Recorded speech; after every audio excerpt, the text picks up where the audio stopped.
Hey, everybody, welcome to What Drives Us. I'm your host. My name is Russell Frost, and welcome to the 485th time we're going down this road of advanced tech mobility and sustainable energy. Let me introduce this fine panel, and we will get into it. Just to my left, the lovely and talented, she is a writer, director, an activist, and she keeps my heart in a jar on her desk. Georgia McKenzie. No, that's just your soul, silly. I don't have a soul, silly. That's why it's here. Oh, when you said lovely and talented, I thought you were talking about Mark or Paul, but thank you. Welcome, everybody. We've got a pretty good show, and it's a big show, so let's keep rolling right on. And I would describe all of this week's panelists as lovely and talented. How's Lovely that? Just and to be talented. fair, including Wait until the the lovely spicy and talented competition. Baby Green. Blowing raspberries And right speaking of Baby Green, our friend in the Mid-Atlantic region, Mr. Supercharger, Kacey Green and Baby Green. Hey, baby. Say hi, everybody. There's a wave. Hi. Oh, there you go. All right. Baby wave. And You're going let's back on mute. see, my friend in the up in wonderful Canada, where it is undoubtedly a balmy 61 like it was here today, Mr. Mark Coughlin.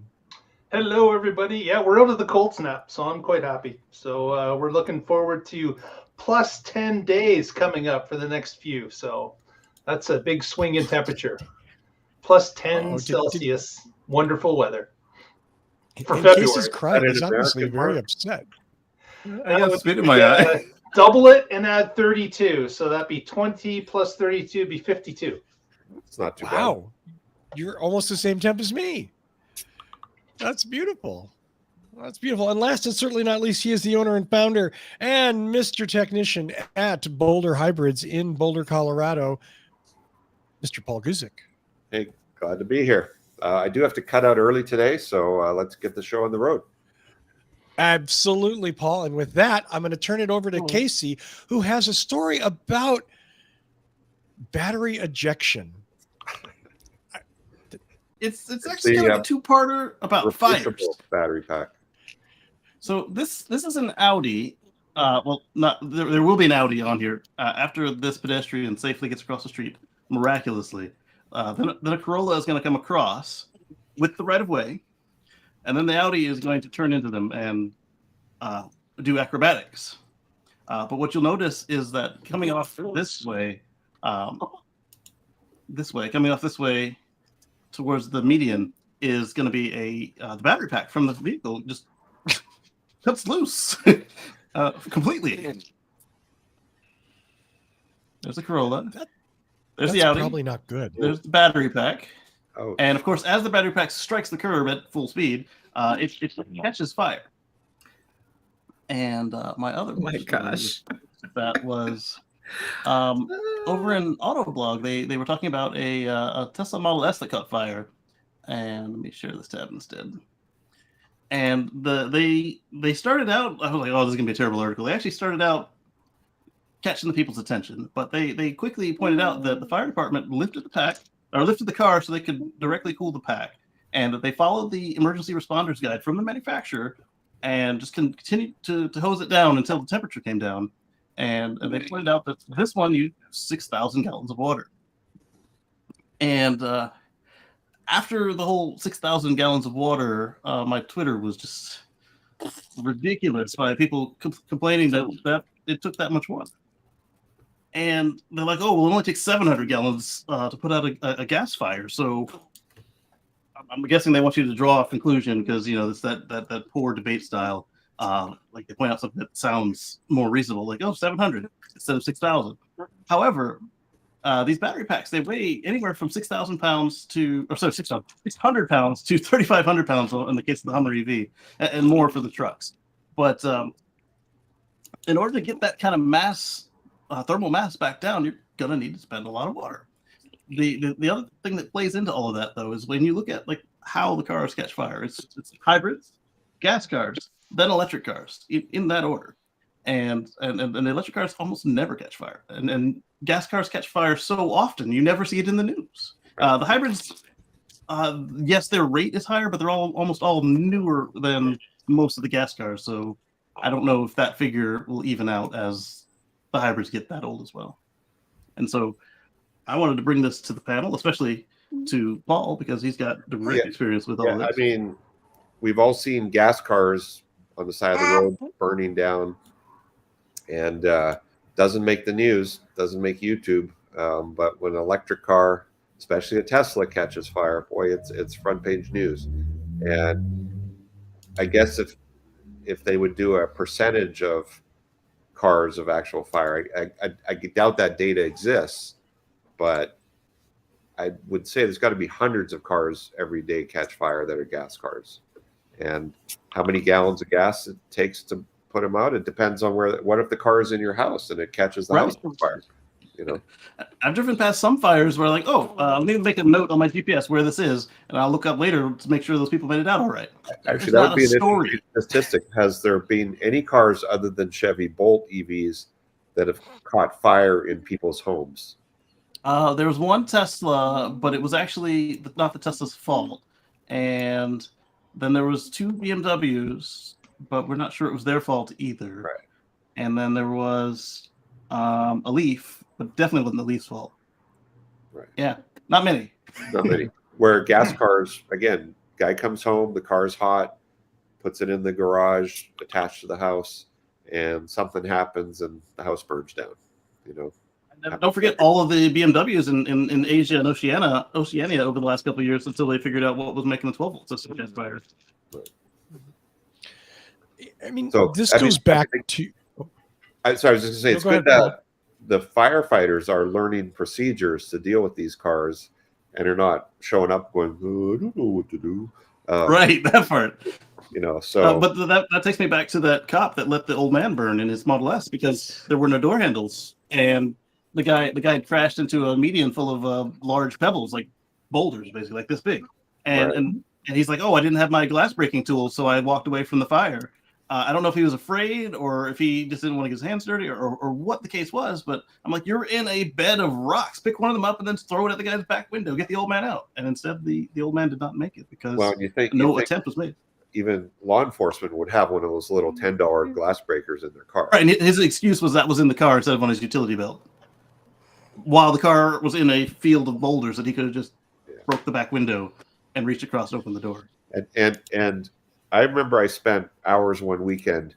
I did not find any evidence of a person ever being electrocuted in a hybrid or electric car. Right. None. So it has never happened. If listeners out there, if someone can find proof of that happening, I'd like you to share it, because the old adage was, firefighters are scared to break into the car because they'll get electrocuted, and that's near impossible to happen. Now, they might get burned, they might get some toxic fumes, but the chance of being hurt by electricity in a hybrid or electric car are close to zero.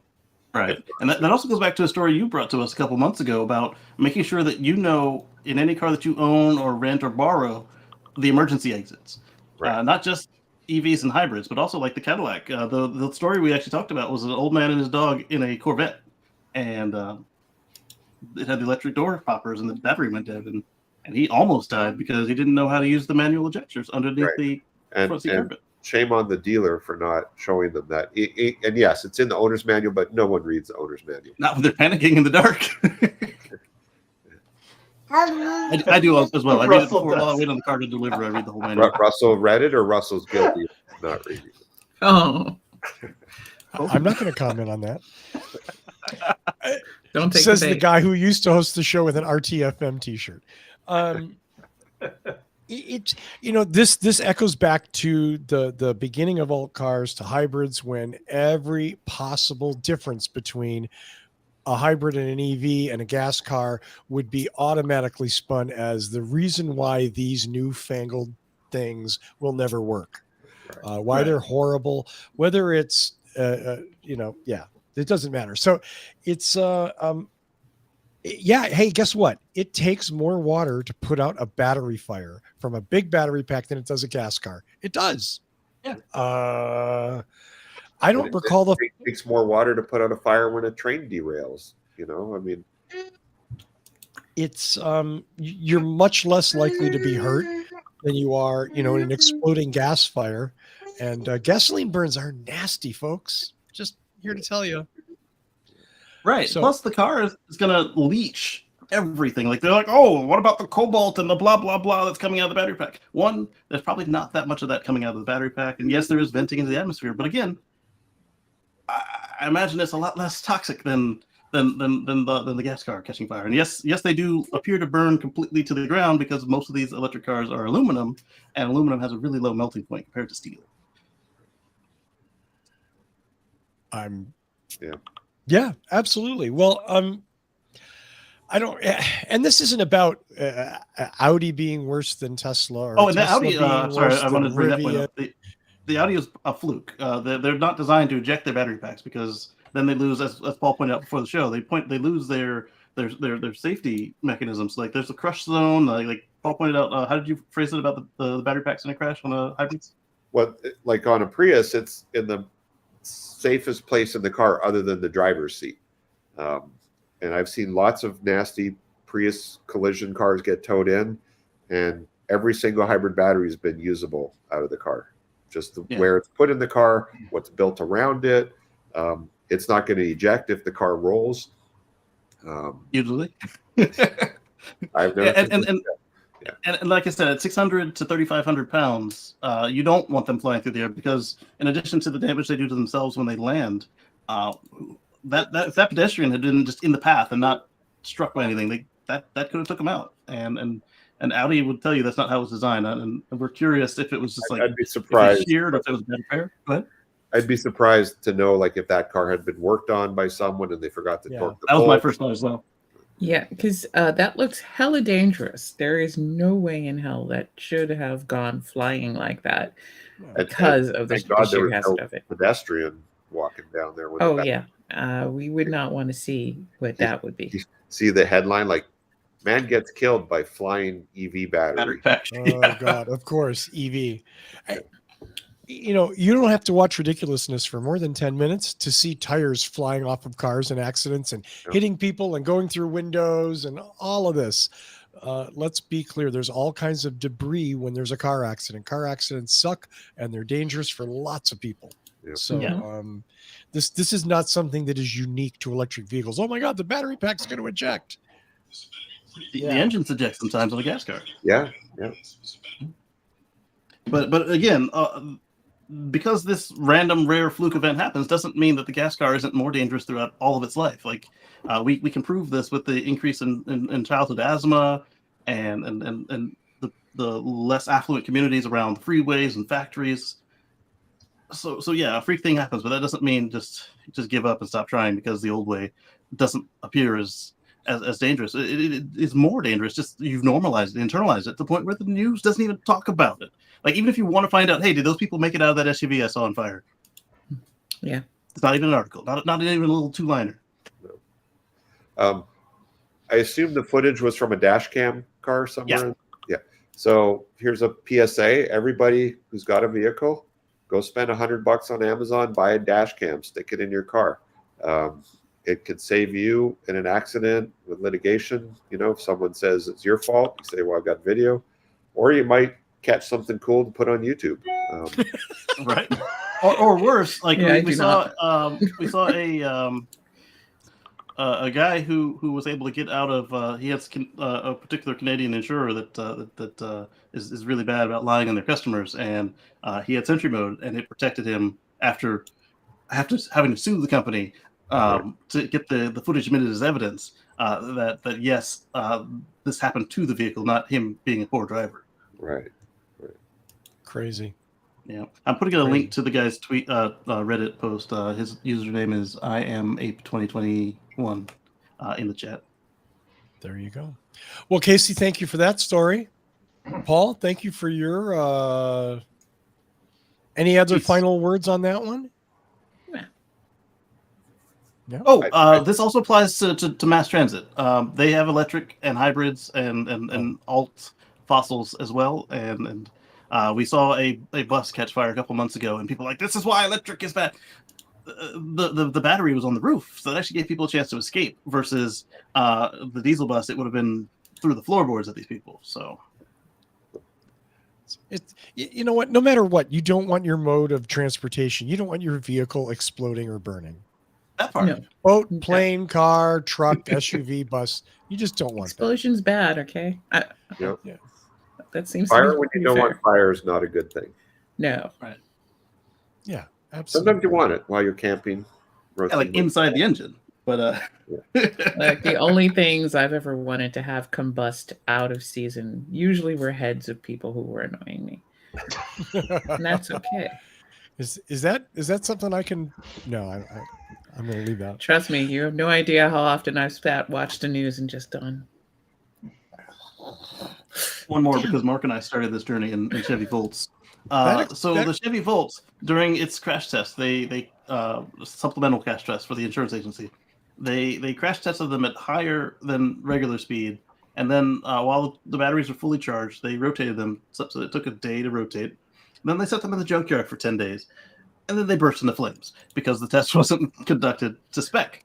My response at the time was, if I've been sideswiped, like T-boned, rolled down a mountain for a whole day, and then left somewhere for 10 days straight before my car catches fire and I'm still in the car, then I've got another problem. Yeah. Speaking of Chevy Volt, I do have a comment to make. Thumbs down on Chevy. I like the Wow. Volt, but we had a customer today that needed their heater unit replaced, and it's basically a heat exchanger unit, takes a high voltage, heats up water to circulate under the dash to make the cabin hot. Chevy doesn't make the part anymore to fix it. It's Oh. discontinued. What? So if you bought a What? Chevy Volt 10 years ago and your heat stopped working, Chevy's answer is fuck you. But aren't they Wow. supposed to support it for 10 years? And didn't the model not stop until 2016? Hey, The first gen? you know, yeah, that's I think what's they have up. a lawsuit on their hands. You know, you can still get pretty much every single part for the Gen 1 Prius that Toyota stopped making in 2003. That's 20 years ago. So, Right. So yeah, I Wow. don't know what Chevy's deal is, but they're discontinuing parts before the car's even 10 years old. I would have your customer retain counsel on that one, because if it is supposed to be 10 years of support and they didn't stop making it until 2016. Yeah. Yeah, it's not good because people like to have heaters. At least And the the heater on my second Volt wasn't even plugged in from the factory, so I'm driving around in the middle of winter when I pick the thing up and it's cold, and then they go, "Boop," and it starts working. Well, actually, another heater story. Got a coworker got his Rivian truck delivery this week, and right out of the box, no heater. Oh. And Like not installed or not plugged in like my Volt. well, he doesn't know it doesn't work, so Right. he called the dealer and said, "Yeah, we can get you in about 2 or 3 weeks to look at it. It's a brand new freaking car. You just drove it off the lot, and no heat, and it's winter. He's not in the Colorado." Ranger circle. Well, the heated seats and heated steering wheel and all that work at least, but there's no cabin heat in a brand new car. So Yeah. Wow. it's a little disappointing that they don't have quality I would control. want the mobile team to be able to at least send a command, run the heater, and see if it draws any amperage or whatever. Yeah. That's Even if they're not weird. allowed to fix that on the site because it's high voltage, but at least test it Paul, remotely. what are the odds that's just like some miscommunication or something? I mean, it could be a bunch of things, but Right. again, he's kind of a techie guy, so he's willing to go with it because he got one of the first Rivians. But you're an average consumer. You spend 80 grand. You want your heater to work. Absolutely. Yeah. No, I'm sorry. And I was going back to the Volt parts availability thing. I mean, it's just GM's a big company. They've been doing this a long time. I like to think they Well, and it's were- not even their heater. They contract manufactured it through another company. It's the same. It's very similar to the heater that Leaf uses. The and original other Leaf, yeah. heaters, but slightly different. And I went on the GM web. Well, first I called the dealer. This says discontinued. I said, this can't be right. So then I went on to a website, punched in the part numbers, and this part has been discontinued. Wow. So So you're gonna have to get it from a junkyard or something? yeah, junkyard part, and it's a real bear to change. So You gotta do it twice now. You gotta get it out of the old car. Because these are New car. it's not like he's the only one that's broken. We've replaced quite a few over the years because it's a known issue with these cars. Yeah. And if it's a known issue, they should support They should it. have extra stock. Yeah. Yeah. So what are they waiting for? Just people throw the cars away and then, Disposable society. Yeah. Salvaging. Yeah. Now all of a sudden there'd be salvaging. And maybe someone will figure out how to repair them. I know in other scenarios, people have figured out how to repair some of these components. We repair some of the stuff in-house, like touchscreens on Priuses and combination meters in Priuses. We haven't opened up one of these heaters, but maybe we will now. Yeah. There you go. The next adventure for Boulder Hybrids. Boulder Hybrids is like the Volt heater repair central. We just get you a 3D printer. But guys, I got to run tonight, but I will see Thank you you, next time. And don't be worried about EV fires, because you probably got a better chance of winning Powerball than being an EV fire. Probably so. Yeah. There So you there's go. hope. All right. Have See a good y'all. one, Paul. Have a great night, Paul. Thank you Bye-bye. so much. Let's go to Mark Coughlin for the next story about, let's see. Oh, speaking of electrification, it hurts. Funny one. So Hertz, of course, started its electrification movement over a year ago with the purchase of 100,000 Tesla EVs. That was near the end of 2021. And the company has been so successful with this move that it's pushed them up 8% in sales. They feel because of the electrification. Because what they decided just a few months ago was that they were going to double down on electrification. Uh-oh. They were going to get more EVs. They've already received about 50,000 of those Teslas, so they got another 50,000 left to receive in the coming year. But they've decided to branch out, and they have signed a deal with General Motors and Polestar. GM's going to deliver an additional 175,000 EVs to Hertz, and Polestar order adds up to about 65,000 EVs. So they're going to branch out and see how that works. And this is going to be interesting because it's across all of Hertz. This is not just the US, it's other countries as well. I understand that most of the Polestars will be going to Europe, although there will be some still going to North America. But the majority will be there. So this is kind of interesting that in this coming year, the contract with GM and Polestar doesn't indicate the volume as to when it's going to start to be delivered, but it does indicate that that Hertz obviously believes their success is going to be in EVs going forward, because their complete car fleet, I believe, sits at a number close to 400,000. Actually 430,000 is their complete fleet. So with this amount, they're going to be over 50% EV once the orders are fulfilled. So that's very interesting as to how much of a push, in fact, closer to 70% EV. So that's going to be quite a bit. You're going to be basically renting an EV if you go to Hertz, and it's great news. Besides the ability that it helps Hertz in their financials, because of course the maintenance is lower, and the drivers that use these cars, their fuel bill is lower.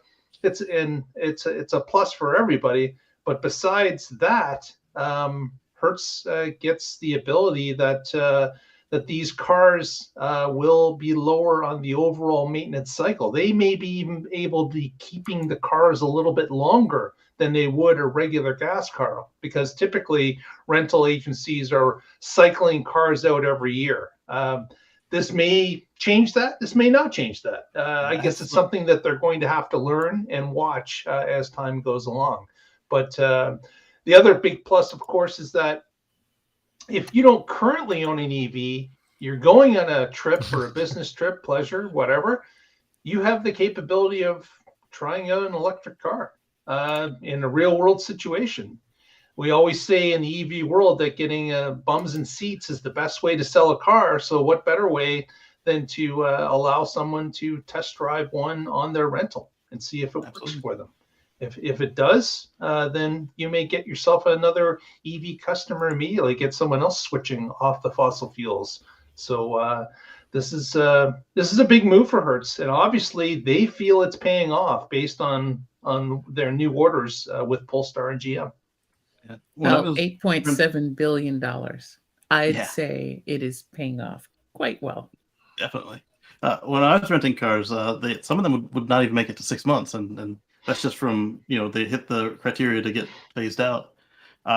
Another thing that this article doesn't even touch on is that Avis just got into renting EVs recently as well, and on my show I took the time to read through the Hertz terms as they came out last year, and I went through some of the points on Avis on Sunday. They're not ready for this yet. Hertz was good. They're like, hey, bring it back with more than 10%, you're golden. Avis is like, don't wash our car. If you bring it back at less than 70%, we're going to charge you $40 to fill it back up. If you take it right, if you take it out of town, we're going to tow it back or whatever, and we're going to charge you lost wages, all that, and this at the daily rate. And the one thing I agreed with was they said if you lose the key card or the key fob, they'll charge you for that. Okay. Reason. If anybody who doesn't know about key cards and thinks it's like a hotel key, okay, I get that. Throwing away the fobs, that's weird, but you should have already had that for all your cars. But you have DC fast chargers and level 2s, and you're forcing them to bring it back to an airport. There is no reason that if they brought it back in the healthy range above 10%, that you should be charging them $40 to fill it back up. Yes, there is, Kacey. Profit, but I mean, there's no Gouging. Yes, because like even at the corporate rate, at peak, you're looking at $20 to fill it up. But the decent human customer service thing to do is, oh hey, you brought it back, it wasn't in the red. It's going to take us an extra 15 minutes to get it back out, but they're going to probably have to do that for some cars to clean them up anyway. I'm really curious to see how branching out into other EVs will affect Hertz, as well as how Avis uses it because of charging infrastructure concerns. Right, and that's the only thing that I'd be concerned about. We all know that Tesla's charging infrastructure is drop dead simple. You plug it in, and that's what I like about both of them is they both that's say, it. There's no dongle. Say, there's no fumbling for a credit card. You just plug it in and it works. Yeah. And both agencies say, hey, we've got our car supercharger enabled, plug it in. We'll get a bill once we get our bill, and we're going to charge it to you. But that's fair. I mean, that's like if I go to the gas station and fill up and don't, use a corporate fuel card, and you're going to get it back to me, right? Same with the tolls. But it was just some of the extra nonsense where you can tell that Avis is still thinking like the 1950s. Or 2021, because that's the only way they've only been. So they don't have to think about 1950. They were doing it last year. Right. But also but back to your point again, that I think that is going to further separate Hertz from the others. Is like assuming that they don't, report your car still and get you arrested and ruin your life. They've got more profit on it. You have a better, smoother experience with it from them, and they've got a new CEO, so hopefully he stopped that false arrest thing. I wonder who else will model them. I mean, I know that there's consolidation going on, but there's still at least 3 different actual separate entities. I know, like, you got Dollar and Thrifty, you got Avis and whoever, and then you feel where I'm going with that. Well, I think all of them are going to get involved with it, Kacey. I don't think that's By going to 2035. stop because, of course, we've been noticing that the amount of EVs being sold to the public has been expanding dramatically as well. So everybody is going to be getting into EVs. It's going to be a choice on everyone's menu eventually. Those that don't will be left behind. But I would say many would start testing the waters now because the writing's on the wall. It would be smart to do it now while the IRA is out there, because the IRA gives you money for the car, money for the chargers. If you do on-site storage of your electricity in a battery or something like that, battery, solar panels, whatever, you get a credit for that. So like this is actually less expensive than to spin up a new site with gas cars. as we talk about on your show with the police departments, they were realizing that, hey, it's cheaper for us to get a Model Y than it is to get a Explorer Police Edition. Yeah. Hertz has had, or excuse me, Avis has had EVs for a while now. Yeah, but they were like the specialty cars, but like it seems that now they're getting mainstream, just like Hertz did, where you can find them without having to call ahead and pre-reserve it and all that jazz. Yeah, I mean, I think what they've discovered is they can charge an extra premium for an electric car. Yeah. So, yeah, it's getting a little, and I get that. I'm not saying that, I'm not criticizing that, but I mean, I think that's there. And yeah, they're really bad at it. I think honestly, not having a dependency on just one car manufacturer is a good thing for Hertz. Absolutely. Having a variety of models with a variety of options, that's what we have with ICE cars. Why should it be a brand specific option? So it's a good thing. And frankly, I'm all for it. Yes, I get the issue with charging. The problem is chargers, availability, yada, yada, but as we're working on developing chargers as a public option, it makes more sense to have a wide variety of cars available. So that's my only feeling on that one. There you go. Well, thank you for that, Mr. Coughlin. Our next story, let's go to Georgia, who has something about the moon. Oh man. Let's go to the moon, Georgia. Come on. To the moon, Alice. For everybody old. There you go. Wow. Now, this is the cabbage soup solution to sustainability. For those of you who don't follow diet culture, there used to be a craze to drink eat a specific type of cabbage soup, as that would make you lose weight. No, it will make you eat cabbage. Which will make you lose weight. I don't know. I like cabbage. Hey, Scott's genes. 1/3 Scottish. That Mackenzie is not just for show. I like cabbage. Corned beef and cabbage was eaten regularly at my household. But you know what cabbage soup does not do? Magically make you lose weight.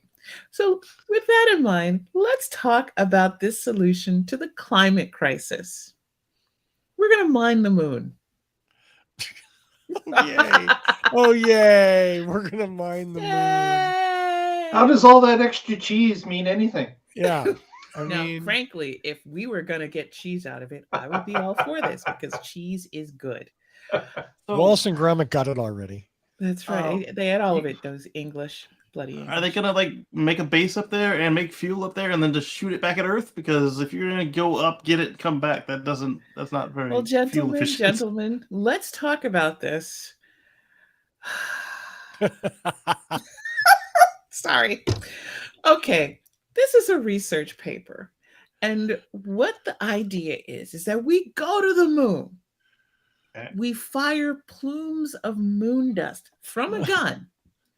And for gamers, this would be a big freaking gun. So for those of you who know where the BFG is from, okay, that's what we're using. We're using a big gun on the moon. We fire the moon dust into space in order to deflect the sun's rays away from Earth. Oh. What could possibly go wrong? Yeah, Didn't we just lose a satellite the other day? Nothing could go wrong with that. Oh, man. And the Soyuz, didn't we just lose the Soyuz attached to the space station right now, like that humans depend on to get home? Yeah, it's it would put a solar shield around the planet that would reduce the sun rays, making sure that we don't get globally warm. Or we could just not burn so much fossil fuels and be responsible with our consumption. Oh, and this is where we get this is where we get the cabbage soup. We want a fast way of doing something. We want to skip out on the hard work. And that's why we come up with fad diets. And that's why we take pills and we put vibrating belts on our abdomen, because that's definitely going to give us abs. Just hand me that Haagen-Dazs. No. space, but instead we want to go to the moon, and we basically want to shoot Detrius into space, aimed at the Earth, and we are going to add so much dirt from the moon that we block out the sun. And I swear to God, did the person who wrote this paper skip everything in the Matrix except maybe bullet time and thought the fights were cool? That was precisely what happened in the Matrix, where we blotted out the sun because the robots were solar powered. And suffice to say, it did not go well for us in that storyline. This is it all worked out in serious the time. end, didn't it? Oh, I'm sorry. Only for Keanu. Right. For a little while. For a little while. Now, wouldn't it be easier just to put a big ass mirror out of the Lagrange point and just put it between the Earth and the sun, and then you can move it and aim it? Please. Yeah, then you could fry some people as you're blotting out the sun. Isn't this a under a space magnifying laser? glass? It's less dangerous than space rocks. And I believe that the Jewish space lasers are not something that we can encroach on. I believe that is strictly for the modern Jewish space laser program. We cannot take that program and use that for sustainability. So please, Kacey, stop infringing. This is the dust shield, where we go to the moon, aim a big gun of dust, and put a space shield Are they around American? All those guns. Always a gun, isn't it? It's always a gun. How about the fact that they are, well, you said American, and I really, really, really, really hoped it was someone from Germany. But you are correct. And please, Germans, don't get mad at me. I was just hoping that for once it wasn't America. It was a really, really strong in science, normally stoic country that doesn't produce papers about space shields that did it. But thank you, Ben Bromley, theoretical astrophysicist at the University of Utah, for leading this very important space shield of research.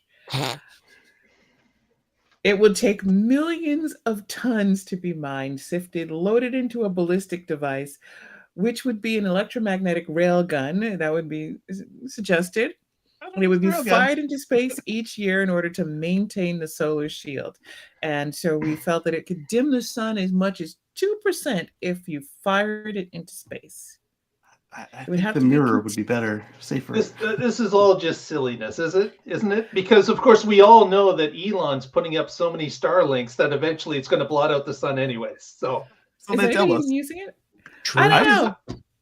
At this point, I've given up on space travel, and I'm really hoping to stumble through into, maybe Fairyland has an opening somewhere. Just get me off of this place, because these people, God bless us all, there's a modicum of actual thought process going on on this planet, and there's a surplus of no thought process going on here, and I am very concerned for the species.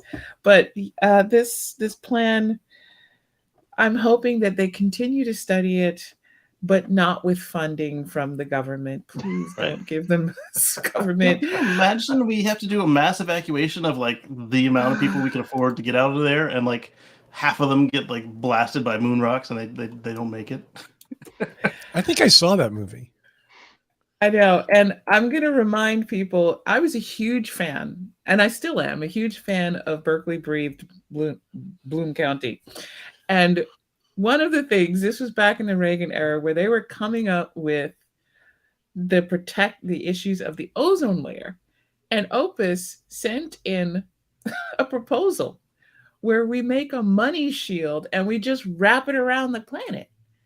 And he got several $1 billion in cash from the US government for the shield. And I'm just sitting here going, you guys owe Berkeley breathed something. If you get money to study this, he deserves some of it, because this definitely came from that comic strip. But I just brought it up here because people, There is no shortcuts. There's no shortcuts to ab. Good abs are excellent diet. It is literally 90% your diet, 10% hard training. And sustainable society and resolving global warming or climate change, whichever one you want to call it, is going to be the hard work of saying no to stuff that we've been doing, Yep. changing how we live, and then doing the hard work. Because really, 90% of this is just stop thinking we can keep doing what we've been doing. And the other 10% is actually the practical act of doing, which is recycling. Sustainable electrical, solar, wind power, hydrogen power, maybe even limited nuclear. Don't fight in the mentions about the nuclear, guys. We're going to have to go holistic on all energy sources. Clean and coal. also things. Well, coal I'm is not gonna more say- radioactive than nuclear. I'm going to say, and public transportation options, walkable, livable cities, things like that. That's the hard work. And it's actually not as hard as stopping thinking car for every person, car for every direction, and we burn whatever fuels we want. But I had to share this one because I really felt like, Doug, they're coming up with every other way to do sustainability than the actual way that works, which is, hey, we stop burning this stuff that's bad for us, and we start practicing with higher efficiency electrical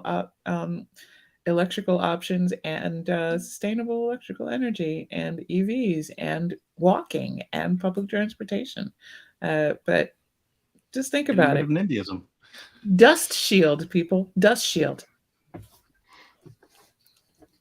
Ixnay on the dust shield. Well, thank you, Georgia, for that. I'm looking forward to our future in a dusty, dark, shadowy place. When you introduced it, I seriously thought it was going to be like mining for ice on the moon or whatever and like sending the rocks back. And then it was so much worse. Wish there is some diamond. So much worse. There are some comets and meteorites out there with diamonds bigger than us. And I'm just like, bigger than the state of Utah. Why don't we go mine some of that? But no, it's never anything fun. Nobody gives me laser vision, but they do give me dust shield plans. What the hell, dudes? Come on. Yeah, throw We're some getting sand in ripped the off. air. See what happens. We're getting ripped off. Well, thank you for that, Georgia. I've said on the show many times how much I hate car racing. I do hate car racing. Flame me away, please. Send your emails. But a few years ago, Netflix debuted a series on F1, and it's a gorgeously, beautifully filmed, really well edited. 10 hours every year on that season, the previous year's season F1. And I got to tell you, all of a sudden, I admit it, I cared a little bit about F1. So, yeah, I follow the news. And by the way, the new season of F1 Drive to Survive debuts, I think, on February 25th, towards the end of this month. If you haven't watched it, check it out. It's actually a really brilliant series. Anyway, the news that I'm getting to after that long introduction is that Ford announced this week that they are going to be producing the powertrain for the Red Bull Formula One racing team. If you're not familiar with that, Red Bull currently, they have been the number one team for the last 2 years. They have the world championship driver. This is a super high profile thing. And what I find in this brief digression to be almost as interesting as Ford getting back into F1, Aston Martin's out. Aston Martin has no team. They are out of F1, which makes me think that Aston Martin's future is maybe even darker than it might have been, because they've been in some bad financial times. And that's all I got. It has nothing to do with sustainability. It's definitely advanced tech mobility, though. So didn't Ford announce it with a EV doing burnouts? They did. They had Max Verstappen and Sergio Perez, the Red Bull drivers, driving a Mach-E, the recently dubbed SUV Mach-E, and I believe an electric van. I didn't watch the whole commercial. The van I think debuted a little bit earlier before they did the Mach-E based Ford 100. But it was cool to see that they didn't just throw it away or sit it out in the pile somewhere. Saved it for an exciting commercial, shredding tires, and that's whatever. That's where my eyes start to glaze over on the racing thing. I was just trying to help you tangent it back to being related. That's interesting news. That's a lot of car manufacturers will go into racing to advance their tech. But I'd be really interested to see how the electric Formula One works. They've been toying with that now for a little while, and they're getting, of course, better. They used to be long pit stops. They're trying to eliminate that down just to one pit stop timed. But the Formula E is starting to come as well. I haven't got into it, admittedly, yet, but I was planning on watching some races this year. But that would be very cool to see how electric racing goes. Obviously, this still, it's still a waste of large resources. You're going to burn through tires. You're going to burn through energy, regardless. But I've enjoyed racing, as Russell has said. The Formula One is very interesting to watch. Sometimes when you least expect it. I don't really get into NASCAR. Don't watch it at all. But I've watched a Grand Prix here and there and some Formula One. So it'd be very, very interesting to see if electric racing starts to come to light as time goes along. Is Formula E and Formula One the same ownership, or? To be honest, I don't know.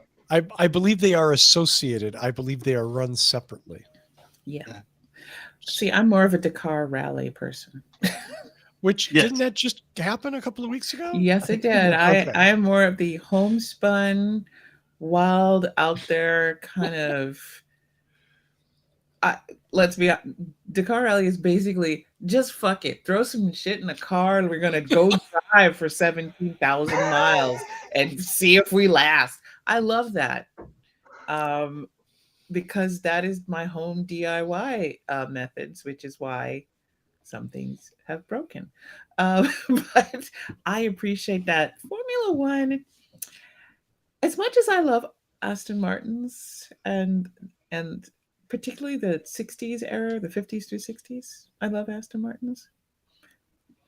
What can I say? It's a snooty European pretentiousness that, is it relevant today? Does it really show off peak engineering the way how it used to? Does it have the prestige? Or is it, the Whitbread 5,000 yacht race of its time, where it's just, look, rich people doing something in a circle.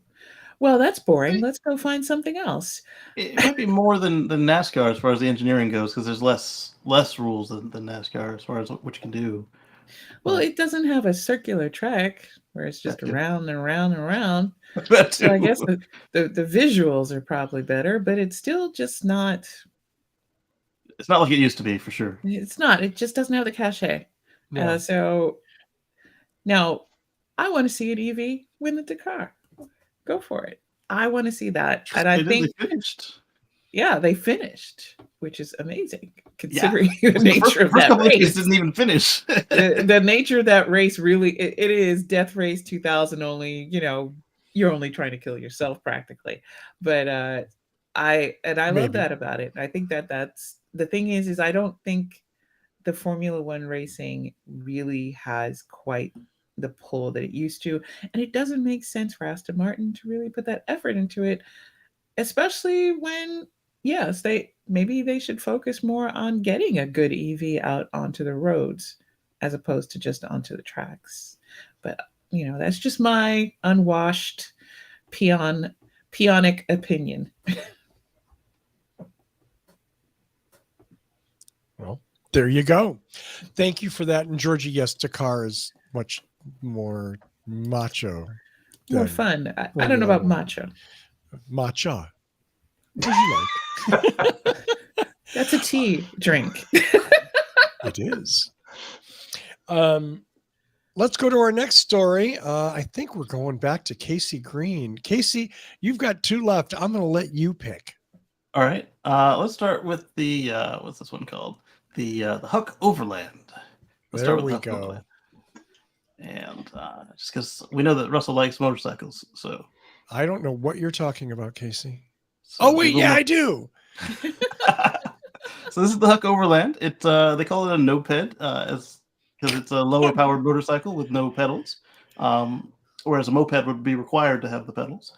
And it has pretty decent specs. It was what did they say this thing was? 45 miles an hour with room to spare, and you have to register it if you're going to use it on road. But military use right here. It's cool stuff. Like we saw at the beginning of the Ukraine situation, we saw they were using fat tire e-bikes.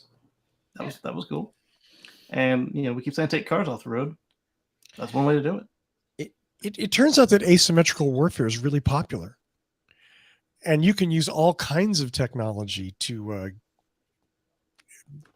help defeat a superior opponent. Or at least one that postures as if they are. Yeah, I mean, hey, imagine if you've got an inexpensive way to let people travel silently, electrically, without a big heat signature, smoke signature, I mean, there's all kinds of possibilities that opens up. I guess diversity in a whole bunch of things is a good idea. Yeah. So while we're talking about, killing on the battlefield, how about this vehicle called the Kilo? It's the not Kilo. what we're talking about. We're talking EVs. Its name wasn't meant to be that way. It's literally kilo, like a kilogram, because they wanted this thing to be able to fit on pallets and such. And the first picture was broken, but there it is. Kilogram Auto. It's in a pallet. It looks like a toy box on the truck. It does look like a toy box. I want to pull it back and catch and then let it go and see it put right off. Yeah, so this one can get up to 24 miles per hour in 4 seconds. It's got 18-inch wheels, 2 electric motors, capable of 87 miles of range, and 330 pounds of cargo, of payload. And it can go up to 40% grade with LED lighting. So, I mean, it's not... 87 miles of range through the woods. Yeah, Through exactly. the woods. It's what it's meant for. Nice. So if you can't ride a motorcycle, you can ride this. Just because we here in America spend such an outrageous amount of money on our military, we tend to overlook things like one of the most popular and successful military vehicles on the planet is the Toyota Hilux. Yeah, the Hilux. Which just went electric right before the CEO said it was a stupid idea. Yeah, a small truck that people mount 50 caliber machine guns in and raise all kinds of hell with. Yeah. It doesn't have to be a $30 billion jet or a $10 million tank to be destructive and hurt people. That's or true. a deterrent to make people think twice about crossing you. That's why I need a Hilux with a 50 caliber. And an EV version. No, you guys. Oh, wow, we took a particularly bloodthirsty turn. Didn't it? What the heck? Georgia, let's end the show on a high note. Yes. Wow. Let me elevate you back to something positive, Lords of Light. It was supposed to be positive and cute, but we went a whole nother way with it. This I'm sorry. is why Probably my I do fault. the- I'll own this is it. why I do the It's funky okay. vehicle stories, okay? Hey, guess what, ladies and gentlemen? Guess what? In 2022, we did a 66% increase over the previous year of electric zero-emission transit buses. Yay! All right, that is 5,500 new full-size zero-emission transit buses on the road, on order, or funded in the U.S. 2022 was a banner year for adding EV vehicles to your public transit agencies across these great United States. So California, of course, led the nation. Well, 735 battery, electric, and fuel cell buses. New York, of course, New York, then Florida, Texas, and Massachusetts. Oh, And with didn't nearly expect that order.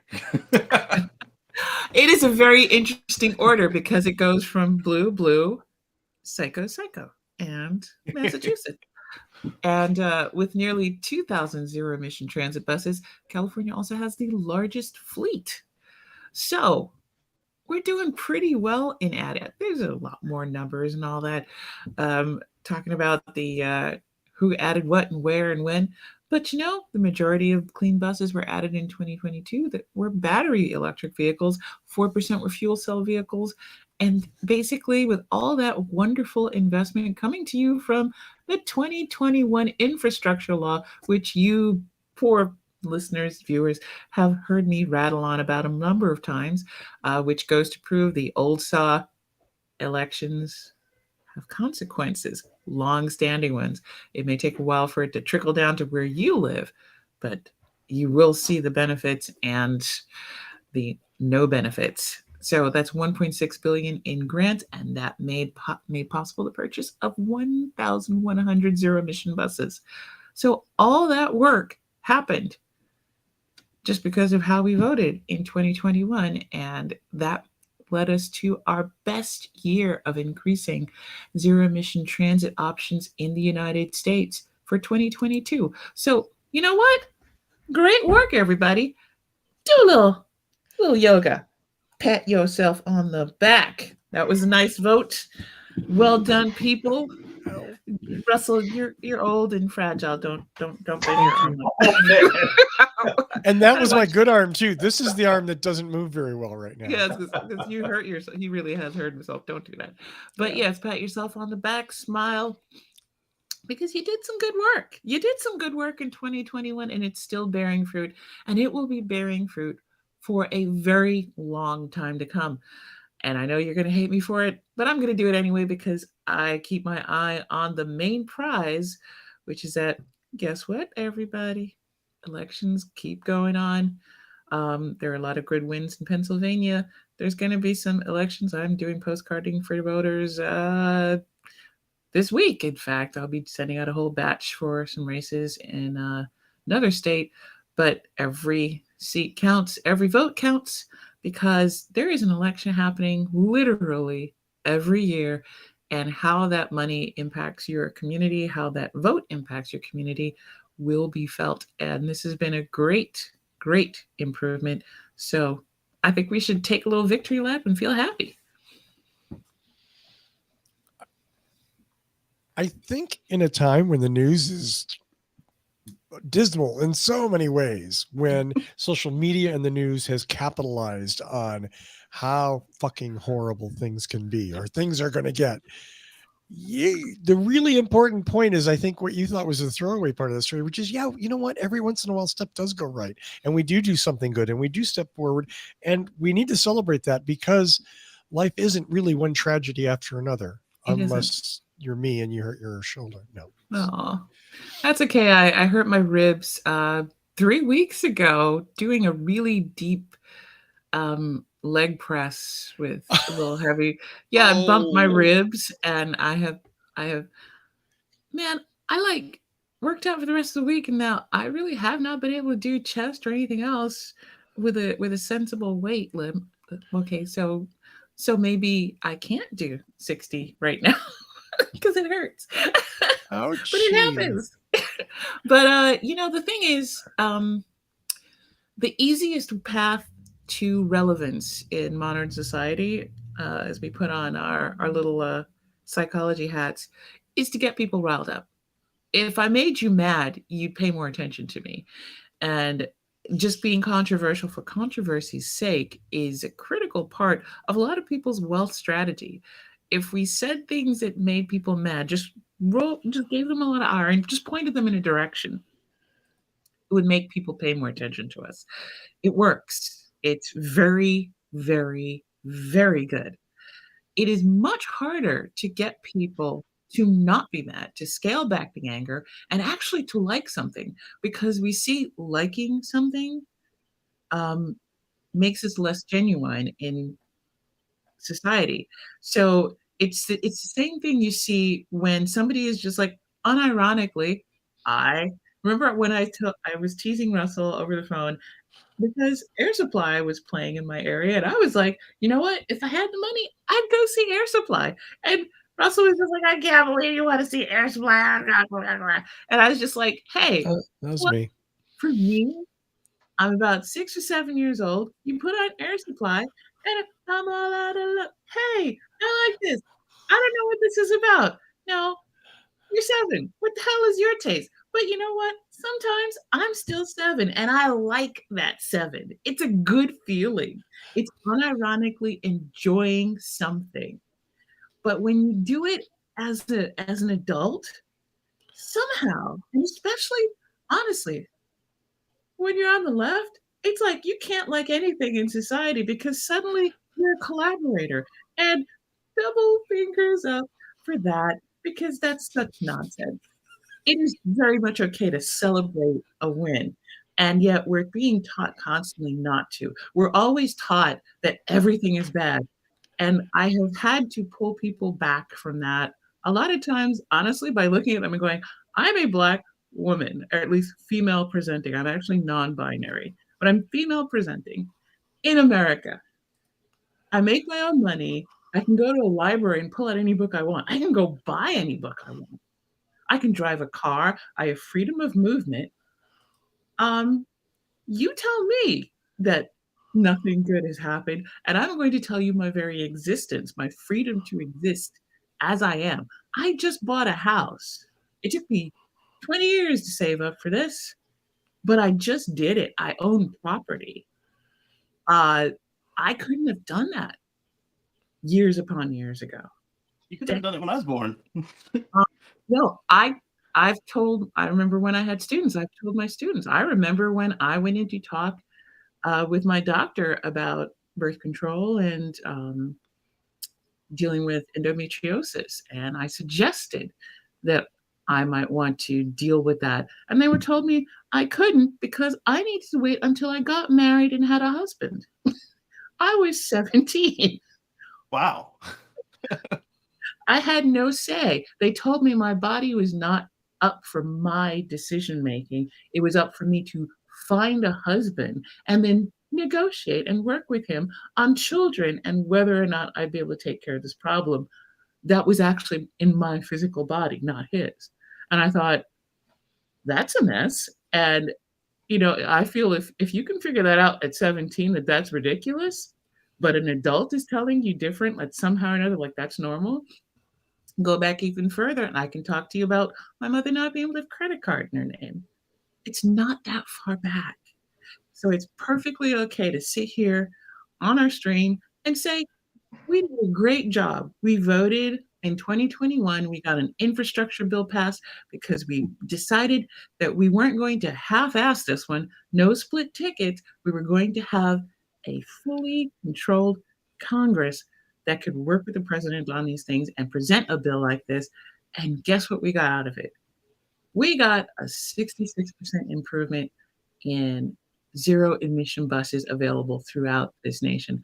And that's fantastic because anybody telling you incremental change is worthless and not worth waiting for is 100% not a minority and has no clue what the hell history looks like in this country, because I can talk to you. It's 7:04. I could go on for another 45 minutes explaining labor history, women's history, and minority history, and how incremental progress changed in just the past 100 years. And we did good. Pat yourself on the back, take a victory lap, enjoy it, and get ready to do it all over again, because that's just the nature of society. That's how it works. It doesn't stop. Rant done. Yay! Nope, I'm going to end right there. That was I've beautiful. got one more thing leading into No, you're gonna bring up some motorbike that has a lance at the front that spits acid on children. No. What? Okay, so around the corner from my house, there's a Mercedes factory. They make Sprinter vans.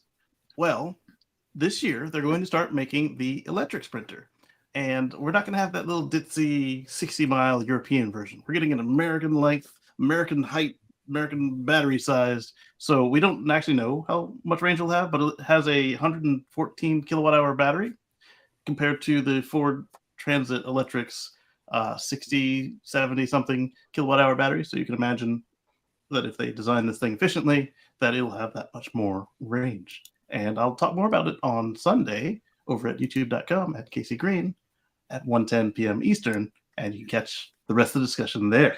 Oh, that's pretty sneaky, Kacey, doing your I shout outs told to you I go was home. I was gonna say, I mean, if you wanted a longer shout out, dude, you just take it. Just say.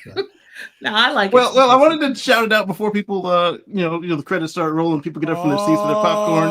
Oh, Now you need a mid-show commercial. Is that what you're saying? I'll send you the bill. You're good. That's fair. And you know what? Our commercials cost like $1.50. Okay, so They cost. We don't get paid by commercials. We have to pay. Yeah, to we make pay them. you actually yeah, a dollar. we pay you and $1.50 a to promote commercial. something. Absolutely. Sounds like something I'd think up. Let's do some shout outs and go home. Let's start with Kacey Green. Kacey, do you have anything you'd like to talk about on Sunday?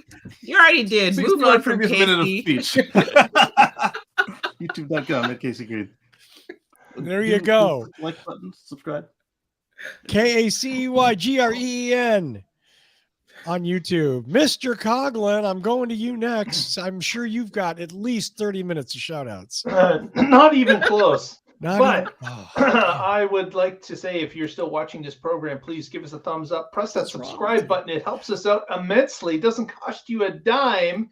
And if you'd like to follow us through the week, just look up What Drives Us on your social media feed. You'll be able to find us there and follow what's going on between shows, which I'm sure you want to. So we will see you on the socials, and press that like button now. Do it. Please do, and you'll get nothing but the satisfaction of supporting this endeavor. Not very satisfactory, I admit it. Okay, Georgia, bring us home, please. Get me out of this, please. And if anybody wants to give me tickets to Duran Duran, oh, in Sacramento in August, right? in August, I saw that. Yeah, trust me. It's like, man, I missed Air Supply. Let's. You know what? I'm actually, yeah. Since the Duran Depeche Duran. Mode thing swirled down the toilet, now I'm looking at Duran Duran tickets at the end of the week. Oh, all right. You've hung out with us for 1 whole hour plus. You like us, you really do. Go on ahead, hit like. If you haven't hit subscribe already, and if you have, thank you so much. But always remember to hit that like, because that tells the algorithm that this is pretty good content. Why don't I share it with other people who like things just talking about sustainability like this? And don't forget, while you're done here with us, go on ahead, visit Mark over at Tesla Life, because he's talking all things Tesla, sitting down there with his stylish background over in Canada, knowing all things Tesla, covering everything happening up there. And when you're done, hang out with Kacey. He's got his show going on the weekend. Does a Sunday show, sits around, chats. Motico comes along sometimes. And that's at Kacey Green, youtube.com, and Tesla Life, YouTube also. Thank you for hanging out with us. And don't forget to sit back, relax, take a breath. Life goes by pretty dang fast. It really does. it does. And thanks for spending an hour with us. And send Duran Duran tickets. Oh. Send Duran Duran tickets. Yeah. We don't screw the show. Just send us Duran Duran tickets. Okay. Thank you. Good night. Okay. As always, I want to thank Michael Mannering for his amazing theme music. Visit him at manthing.com. Go to duranduran.com right now and order tickets for Georgia and I, please. I want to thank Mark Coughlin, Kacey Green, and Georgia McKenzie, and of course, Paul Guzik, who is here to discuss ejecting flaming battery packs and more at the beginning of the show. I want to thank everybody in the chat room, June, JT. Who else was in there? I'm looking at looks like June and JT. Kacey and Zach said hi. Hi, Zach. So thank you for being there. You folks are the reason we do the show, whether you're watching or listening.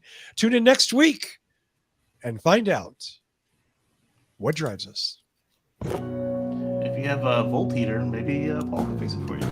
Yeah, if you have a volt, talk to Paul in Boulder.